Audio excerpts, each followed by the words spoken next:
2010 ulikuwa ni mwaka wa kihistoria kwenye mpira wa miguu duniani ambapo kwa mara ya kwanza fainali za kombe la dunia zilifanyika bara la Afrika na South Africa wakawa wenyeji wa mashindano haya. This time around kwenye kombe la dunia la mwaka 2030 taifa la Morocco ni moja kati ya mataifa matatu yatakayoandaa fainali hizi.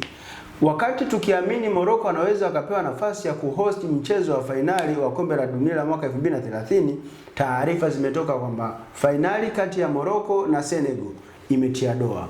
Nini kimetokea? Mimi Lusamo Hamis Lusamo niko na Leopard John. Tunaenda kuangalia ni kitu gani kimetokea kinachopelekea Morocco kutokupewa nafasi ya kuandaa mchezo wa fainali. Leopard, ndio. Hizi ni figisu au ndivyo ambavyo inapaswa kuwa kwa mujibu wa utaratibu?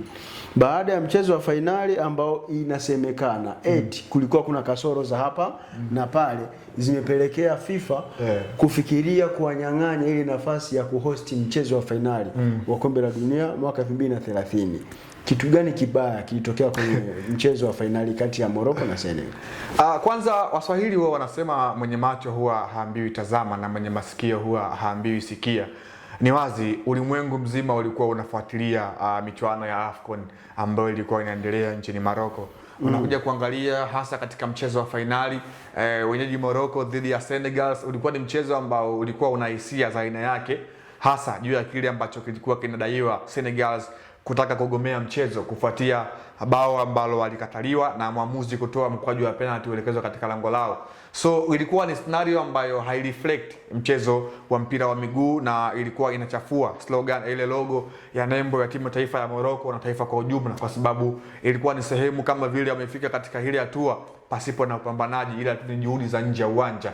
Kwa sababu kuanzia hatua ya makundi tuliona watu ambao walipata challenge kutoka kwa Morocco walikuwa wanalalamika kwamba kuna kitu ambacho walikuwa wanafanyiwa ambacho hakikuwa cha mpira. So unaona FIFA kwa maana shirikisho la soka ulimwenguni wamezungumza na kuweza kuona kwamba pengine ile aibu isije katokea tena katika michuano ya World Cup, kwa maana michuano ambayo inatizamwa katika ulimwengu mzima, kwa maana mabara sita yote ambayo ndio yana viumbe hai yatakwenda kushuhudia hiyo michuano mikubwa. So Morocco aliheshimiwa, alipewa hadhi ya kuandaa mchezo wa fainali. Unajua kuandaa mchezo wa fainali sio kitu kidogo. Kwa Afrika mara ya mwisho ilikuwa ni 2010. Uwanja mmoja hivi jina lake limetoka ambako Simba alipokea bao 4-0 mara ya mwisho.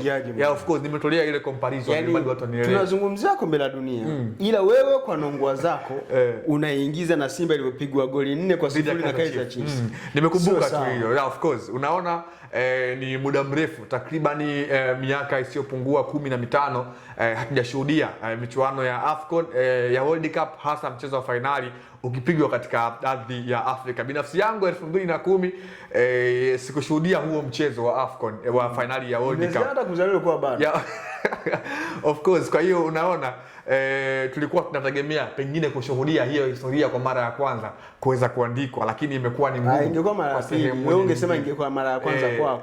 Of course, kwa sababu unakuja kuangalia walipewa thamani kubwa, kwa sababu katika lengo ya kibiashara Morocco ingepokea wageni wengi sana, lakini pia ingekuwa ni sehemu ya bara la Afrika kuweza kuwa sehemu ya utalii, kwa sababu watu wengi wangetarajia kuweza kufika katika hilo bara. Na tukumbuke tu kwamba Morocco walikaa zaidi ya miaka 30 wakiwa nje ya Umoja wa Afrika, kwa maana walikuwa hawana yani shirikisho lolote lile la yani hawapo sehemu ya soka la Afrika, kwa maana walikuwa hawako sehemu ya Umoja wa Afrika. AU kwa maana politics inazungumzia kwamba hawakuwa sehemu ya AU. Ni hivi karibuni tu ndo wamerejea. Yeah, of course.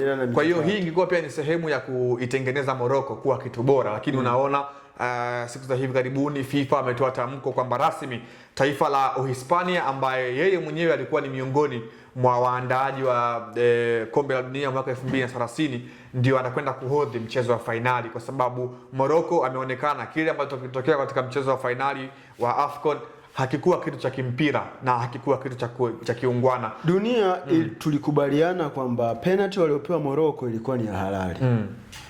Lakini kulikuwa kuna shida kwenye bao walilonyimwa Senegal. Ikiwa yale ni maamuzi ya muamuzi ambaye ni raia wa Kongo, kwa nini anaenda kuiathiri Senegal ili hali si mwamuzi raia wa Senegal. I mean raia wa Morocco aliyekuwa na host ule mchezo.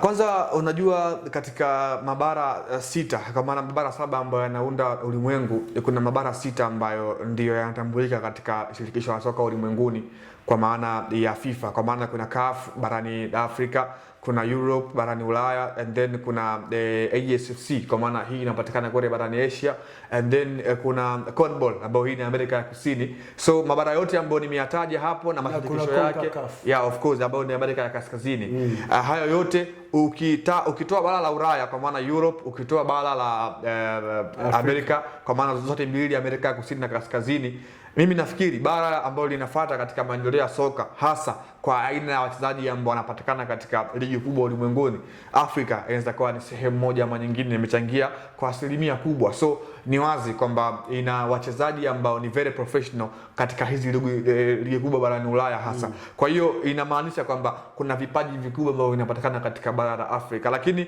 ingeweza kuwa ni historia kwa sababu unakuja kuangalia mwamuzi wa ule mchezo kwa maana Jean-Jacques Ngambo Ndala kutoka Jamhuri ya Kidemokrasia ya Kongo, binafsi yake alipongezwa na shirikisho la soka la nchini DRC Kongo, kwa maana alikuwa na performance bora, kwa maana ilikuwa ni heshima kwa taifa la DRC kupewa mwamuzi wao kupewa ile hadhi ya kuwa mwamuzi kwenye ule mchezo. Ndio rais wa FECAFOOT, chama cha mpira cha Kongo.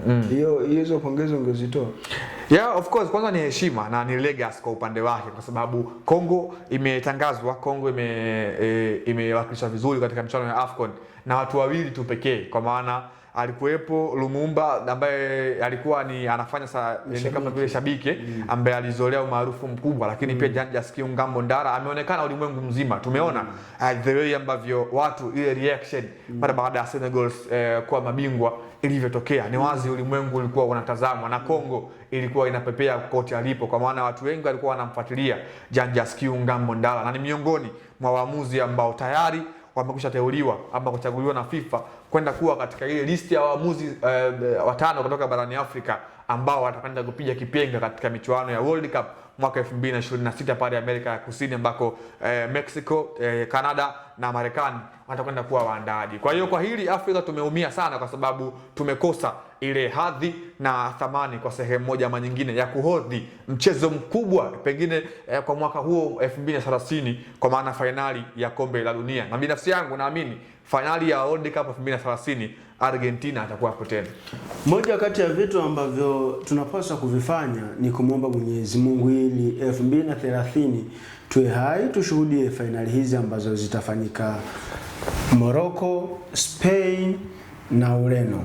Binafsi naamini bado kuna muda mrefu ambao unaweza ukatokea na Morocco wakafanya kila kitu kinachowezekana, hii bani iliyowekwa ikaondolewa na wakaenda kugombea nafasi ya kuhosti mchezo wa finali, kwa sababu wana hivyo vigezo. Watapata hiyo nafasi na watahosti finali, na sisi tutakuwepo uwanjani. Lusama Hamisi Lusama, nilikuwa na Leopard John.